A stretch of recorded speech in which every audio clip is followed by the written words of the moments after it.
السلام عليكم ورحمة الله وبركاته. والله شرفت له فرحد يعافي ما تقبل ندير هالشينيا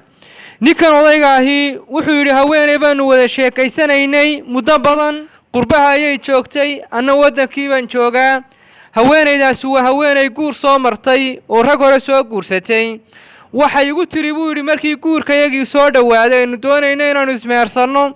وحن كوكو يا شردي قاسوا rag horaan soo guursaday waxaanu isku qancin weynay dhinaca gogasha haddaba si arrinta aynu uga badbaadno xubinkaaga ii soo sawir oo ii soo dir si aan iskaga qiyaaso waxay anfacaya inuu yahay maalmaayeen ka warwareegay buu yidhi markii dambe waxaan ka fursan waayey inaan xubinkaygii diro laakiin waxaan u diray buu yidhi xubin aan xubinkaygii ahayn maadaama anigu xubinkayga aan qawadsanaa inaanu aad u weynayn iyaduna rag kale ay soo martay oo markaaba aan ka boqo inay markaa sidaa aynu ku kala hadhno ama sidaa igu diido xubinkii kale markii aan u diray waxay tiri waan ku qancay waanaynu iskuursanaynaa meherkayagiina wuu dhacay way ii timi markii ay ii timi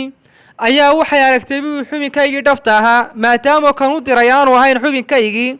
waxay tiri buu yidhi maxaa qaldan isbeddel baa jira xubinkaad ii soo dirtay iyo kanaad wadata farqi baa u dhaxeeya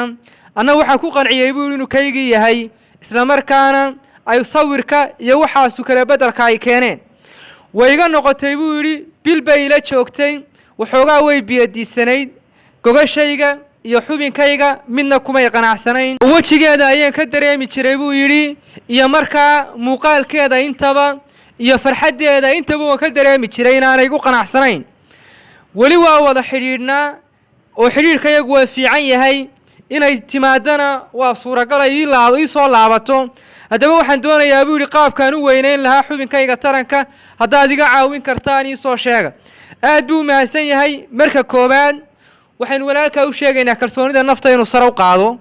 marka labaadna qalad buu galay inaad awoodaada iyo raganimadaada iyo xubinkaaga ku kalsoonaato ayaa muhiim ah inaad qof kale wax kale aad u dirto waa iskuursanayaan qalad weeye in xubnaha taranka la isku diraana waa qalad inuu ninku haweeneyda uu guursanayo xubinkiisa u tiro iyaduna ay u dirto arrintaas mid bannaan aqlan wa sharcan maaha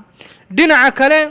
haddii imika weli xaaskaagii aad wada socotaan qaabka xubinkaaga aad u weyneynayso muddada ay isnafaqee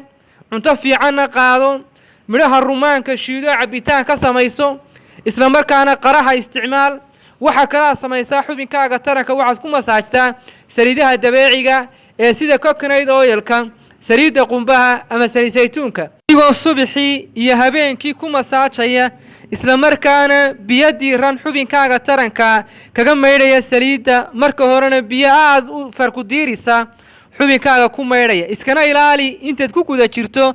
xaaladda masaajka inay biyuhu ay ka yimaadaan isbeddel baa dareemi doontaa cunto fiicanna qaado kalsoonidaadana sar u qaad intaas ayaynu ku soo ururaynaa. Assalaamu calaykum waraxmatullaahi wabarakaatuh.